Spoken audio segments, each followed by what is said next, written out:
पतंजलि योग सूत्र समाधिपाद के 13वें सूत्र में कहा गया है तत्र स्थितो यत्नोभ्यासः। इसका अर्थ है तत्र अर्थात वहाँ अथवा उस स्थिति में। यहाँ पर यह चित्तवृत्ति निरोध के विषय में कहा गया है। स्थितो अर्थात स्थिरता में, यत्नः अर्थात प्रयास या प्रयत्न, अभ्यासः अर्थात बार बार किया गया प्रयास। इसका सूत्रार्थ है वहाँ उन दोनों यानी अभ्यास और वैराग्य में से चित्त की स्थिरता हेतु किए गए प्रयास या प्रयत्न को अभ्यास कहते हैं। सूत्र 12 में महर्षि पतंजलि ने बताया कि चित्तवृत्ति निरोध केवल अभ्यास और वैराग्य से होता है।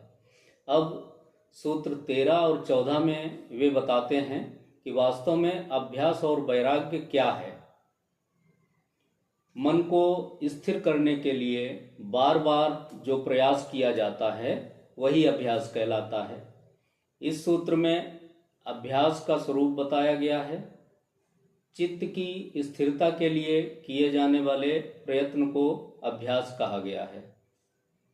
इसे उदाहरण से समझें तो जैसे कोई संगीतज्ञ रोज रियाज करता है तो धीरे धीरे उसकी कला परिपक्व होती जाती है।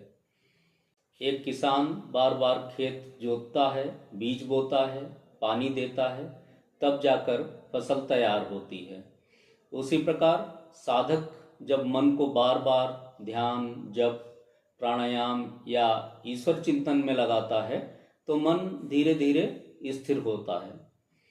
जब हमारा चित्त स्थिर हो जाता है तो सभी वृत्तियों का निरोध हो जाता है। इसलिए चित्त की इस स्थिर अवस्था को स्थिर अथवा एकाग्र बनाए रखने के लिए किए गए प्रयास को अभ्यास कहते हैं। हमारे चित्त का निर्माण सत्वगुण, रजोगुण व तमोगुण से हुआ है। इनमें से जब चित्त में रजोगुण व तमोगुण का प्रभाव बढ़ता है तो चित्त की चंचलता बढ़ती है। लेकिन जैसे ही चित्त में सत्वगुण का प्रभाव बढ़ता है वैसे ही चित्त की दशा शांत हो जाती है। चित्त की इसी शांत अवस्था को स्थिति अथवा स्थिरता कहा गया है। एकाग्र चित्त द्वारा ही समाधि की प्राप्ति हो सकती है।